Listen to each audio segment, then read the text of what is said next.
A continuación, vamos a recordar los conjuntos numéricos que ustedes conocen hasta este momento. El primer conjunto que ustedes vieron allá por la escuela primaria fue el conjunto de los números naturales. ¿Qué números están contenidos? Son infinitos los naturales. Vamos a recordar algunos de ellos. Por ejemplo, el 0, el 18, el 300, el 75, el 1220. ¿Quiénes son los naturales? Aquellos que nos sirven para contar.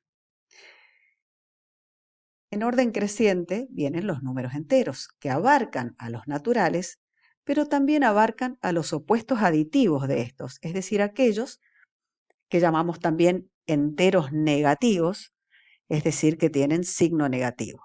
Por lo tanto, el conjunto de los números enteros está formado por los naturales, también llamados enteros positivos, y sus opuestos aditivos, también llamados enteros negativos.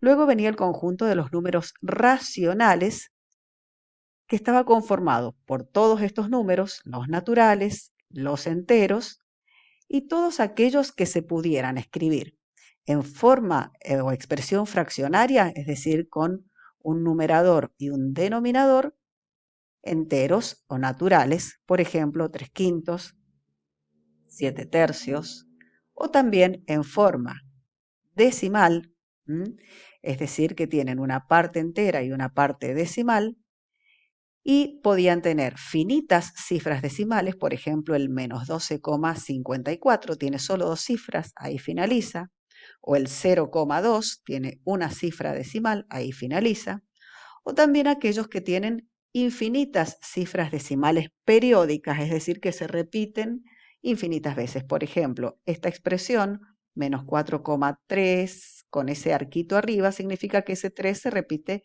infinitas veces. O el 15,42, 42, 42 se simboliza con ese arquito arriba del 42, que significa que el 42 se repite infinitas veces. Por lo tanto, el conjunto de los números racionales está formado por los naturales, porque también pueden escribirse en forma fraccionaria. Por ejemplo, el 18 lo puedo escribir como 18 sobre 1 o 36 sobre 2, etc. Los números enteros negativos, por ejemplo, el menos 3, lo puedo pensar como menos 3 sobre 1 o menos 12 sobre 4, etc. Todos estos números conforman los racionales, es decir, todos los que pueden escribirse o en forma fraccionaria o que presentan cifras decimales, que en este caso no las tienen, o si las tienen son finitas o infinitas, pero en forma que se repiten en forma periódica. Otro conjunto numérico conocido es el de los irracionales. Ese conjunto es disjunto con el de los racionales. ¿Qué quiere decir? No tienen nada en común. ¿Quiénes serían los irracionales?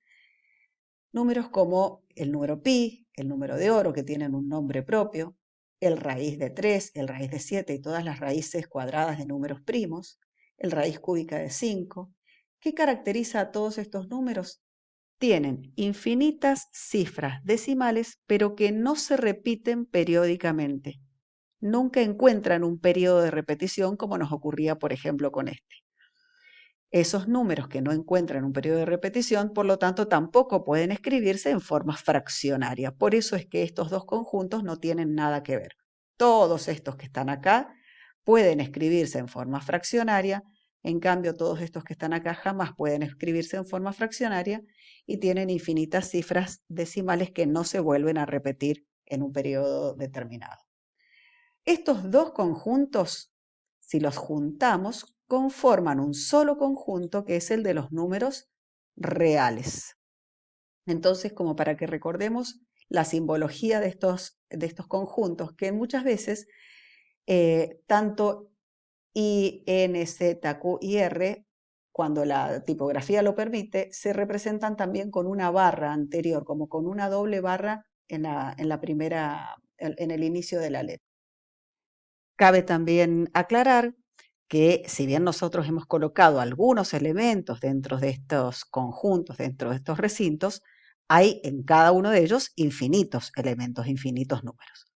Entonces, para recordar, la letra N simboliza el conjunto de los naturales, Z el conjunto de los enteros, Q el conjunto de los racionales, I el de los irracionales y R el conjunto de los números reales.